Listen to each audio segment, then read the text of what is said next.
नमस्कार दोस्तों, मैं हूं अभय और आप देख रहे हैं डायलिसिस विद अभय। आज हम लोग समझेंगे कि डायलिसिस कैसे होता है, हेमोडायलिसिस क्या होता है और स्टेप बाय स्टेप प्रोसेस में। हेमोडायलिसिस एक मेडिकल प्रोसीजर है जिसमें कि ब्लड को फिल्टर किया जाता है जबकि किडनी काम नहीं करती है। इसमें मशीन के थ्रू ब्लड को बॉडी से बाहर निकाला जाता है और डायलिसिस के थ्रू फिल्टर किया जाता है और फिर वापस बॉडी में भेजा जाता है। अब हम लोग समझेंगे पेशेंट को जब आता है उस टाइम हम लोग पेशेंट को क्या देखते हैं, उसके बाद डायलिसिस किया जाता है। फर्स्ट ऑफ ऑल स्टेप क्या होता है, पेशेंट का वेट चेक करते हैं। ठीक है, कितना वेट गेन किया है पिछला, मतलब उसका ड्राई वेट जितना है उसके अनुसार वो कितना वेट गेन किया है। जैसे कि 62 kg उसका ड्राई वेट है, वो 64 kg का हो के आ रहा है, तो हम लोग उसके हिसाब से वेट चेक करते हैं। उसका बीपी, पल्स, टेम्परेचर जो हो गया, वाइटल्स हम लोग चेक करते हैं सारे कुछ, कि बीपी नॉर्मल है, हार्ट रेट नॉर्मल रेंज पे है, टेम्परेचर, फीवर तो नहीं है पेशेंट को, ये भी चेक करते हैं। ठीक है, और हम लोग पुराना डायलिसिस का देखते हैं कि प्री रिकॉर्ड में कितना पानी निकाला गया था, कितना सही हुआ है हमारा पेशेंट। स्टेप 2, डायलिसिस में हम जब स्टार्ट करते हैं उस टाइम हम लोग चेक करते हैं एसेस पॉइंट। अगर उसका कैथेटर लगा हुआ है तो हम लोग उसका प्रॉपर ट्रेसिंग करते हैं, डायलिसिस होने से पहले और होने के बाद भी करते हैं, डायलिसिस ख़त्म होने के बाद भी करते हैं, प्रॉपर ड्रेसिंग करते हैं।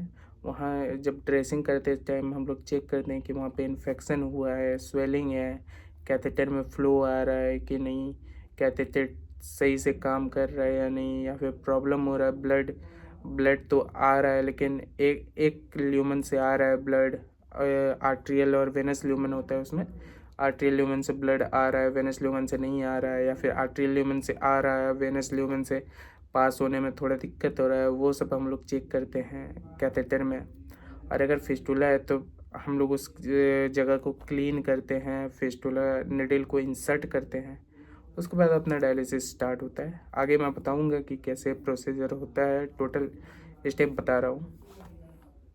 अब हम लोग मशीन प्रिपेयर करेंगे। सबसे पहले ब्लड ट्यूबिंग हो गया, डायलिज़र हो गया, एनएस हो गया और आईवी सेट, 4 चीज़ें हम लोग के पास होनी चाहिए जबकि हम लोग मशीन प्रिपेयर करते हैं। ठीक है, फर्स्ट ऑफ ऑल हम लोग मशीन को प्राइम करेंगे, ब्लड ट्यूबिंग जो होता है उसको सेट करेंगे। ठीक है, पहले मशीन में पूरा सेट करेंगे, फिर डायलिज़र को सेट करेंगे उसकी जगह पे, उसका कनेक्ट करेंगे सारे पोर्ट को डायलिज़र से, उसके ट्यूब को डायलिज़र से कनेक्ट करेंगे। ठीक है, तो हम लोग ब्लड ट्यूबिंग कनेक्ट करेंगे, उसका मशीन में स्लाइन से प्राइम करेंगे। नॉर्मल स्लाइन जो होता है, एनएस जो होता है, हम लोग उससे प्राइमिंग करेंगे। पूरा ट्यूब को केमिकल फ्री करेंगे, देखेंगे कि कहीं पे लीकेज तो नहीं है, एयर फ्री करेंगे, कहीं पे अगर बबल रह गया या फिर ट्यूब में लीकेज है, केमिकल रहता है उसमें, उसको हटाएंगे। नॉर्मल स्लाइन से प्राइमिंग करेंगे हम लोग। ठीक है, उसके बाद हम लोग यूएफ सेट करेंगे कि कितना पेशेंट का, हम लोग प्राइमिंग होने के बाद सर्कुलेशन में मशीन को डालेंगे, उसके बाद हम लोग सेट करेंगे यूएफ कितना लगाना है पेशेंट का, उसके बाद डायलिसेट कितना लगाना है, डायलिसेट फ्लो रेट क्या होगा, ब्लड फ्लो रेट क्या होता है, कितने टाइम तक उसका डायलिसिस करना है, 3 घंटे 4 घंटे, वो हम लोग डॉक्टर के एडवाइस पे करते हैं, पेपर पे डॉक्टर एडवाइस करते हैं कि कितने घंटे करना है, 3 से 4 घंटे या फिर 7 से 8 घंटे भी होता है, 6 से 8 घंटे भी होता है। तो वो हम लोग एडवाइस के थ्रू करते हैं, उसका डायलिसिस कितना पानी निकालना है, वो सारा कुछ हमारे डॉक्टर एडवाइस किए हुए रहते हैं पेपर में, वो सब हम लोग देख के करते हैं। और हाँ, और एक चीज़ हम लोग ये भी देखते हैं कि उस पेशेंट का हेपरिन फ्री करना है या फिर हेपरिन नॉर्मल लगाना है, वो भी चेक करते हैं। ये बहुत ज़रूरी है भाई, हेपरिन फ्री या फिर हेपरिन नॉर्मल, ये बहुत ज़रूरी है। मैं आगे आने वाले वीडियो में बताऊंगा कि हेपरिन फ्री किस पेशेंट का करते हैं, क्यों करते हैं, और हेपरिन नॉर्मल किस पेशेंट को देते हैं, क्यों देते हैं। ये बहुत इम्पोर्टेंट टॉपिक है, इसे मैं आगे बताऊंगा क्यों किया जाता है हेपरिन फ्री। ठीक है, अब आया मेरा मशीन रेडी हो चुका है, प्राइमिंग हो गया है, एकदम एयर फ्री प्रॉपर तरीके से हो गया। अगर उसका हेपरिन फ्री है तो हेपरिन फ्री में हमने कर दिया है, या फिर हेपरिन नॉर्मल है तो हमने हेपरिन नॉर्मल लगा दिया है। अब बारी आया हम लोग का कनेक्शन का। तो अगर उस पेशेंट पे आपका एवी फिस्टुला बना हुआ है तो हम लोग आर्ट्रियल नेडल लगाएंगे और वेनस नेडल लगाएंगे। उसके बाद हम लोग एक ल्यूमेन हम लोग आर्ट्रियल से कनेक्ट करेंगे एक ट्यूब को। उसके बाद एक ट्यूब को हम लोग कनेक्ट करेंगे ब्लू मतलब वेनस ल्यूमेन से, ब्लू कलर का ट्यूब होता है, हम लोग कनेक्ट करेंगे वेनस ल्यूमेन से। ठीक है, अगर उस पेशेंट का कैथेटर मौजूद है तो कैथेटर को हम लोग बढ़िया से फ्लश करेंगे, फ्लो आ रहा है कि नहीं चेक करेंगे, बढ़िया से आ रहा है जा रहा है वो चेक करेंगे। उसके बाद हम लोग कनेक्ट करेंगे। ठीक है, उसके बाद हम लोग डायलिसिस स्टार्ट करेंगे। उसके बाद आपका ब्लड ट्यूब से होते हुए डायलिसिस में जाएगा, वहाँ पे आपका ब्लड फिल्टर होगा डिफ्यूज़न के थ्रू में, डायलिसिस के अंदर डिफ्यूज़न के थ्रू डायलिसिस से मिल के आपका ब्लड फिल्टर होगा। उसके बाद वापस आपका फिर बॉडी में ट्रांसफ़र किया जाएगा वो ब्लड। और याद रहे कि सारा कुछ जो सेट करते हो, यूएफ सेट करते हो, टाइमिंग सेट करते हो, हेपरिन फ्री है कि नॉर्मल है, या फिर डायलिसिस कितना रखना है, ये डॉक्टर के एडवाइस पे करना है, अपने से कुछ नहीं करना है। और हाँ, सेफ्टी को ध्यान में रखते हुए करना है। ठीक है, अपना सबसे पहले अपना सेफ्टी, उसके बाद पेशेंट का सेफ्टी। अपने अगर सुरक्षित नहीं रहोगे तो पेशेंट को सुरक्षित नहीं रख पाओगे।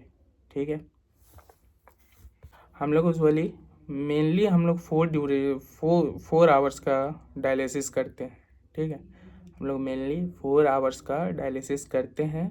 लेकिन अगर किसी पेशेंट का स्लेट लिखा हुआ है तो उसका हम लोग 8 घंटे का करते हैं।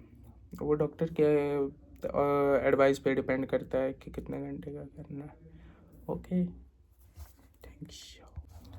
हर 30 मिनट में उसका बीपी देखना है, हर 1-1.5 घंटे में उसका एबीजी भेजना है, हर आधे घंटे में हम लोग उसका शुगर लेवल चेक करेंगे कि कितना है।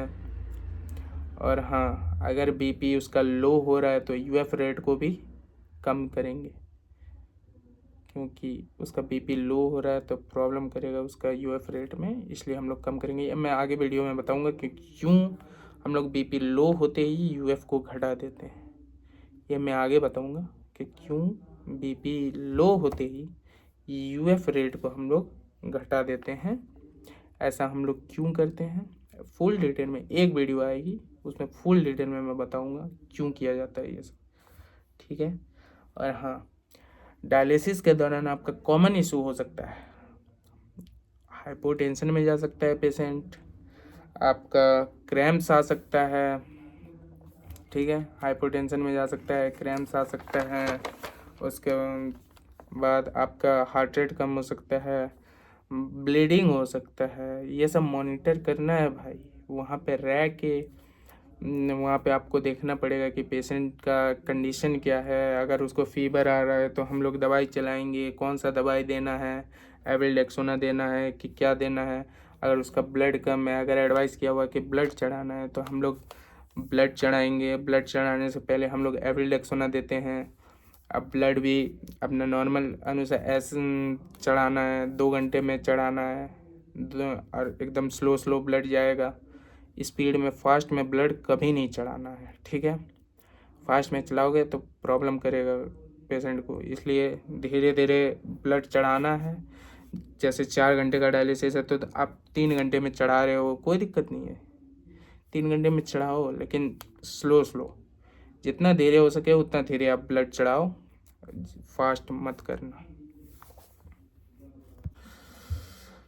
तो गाइस, आज के लिए इतना ही। अगर आपको ये वीडियो हेल्पफुल लगे तो लाइक करें, शेयर करें, सब्सक्राइब करें।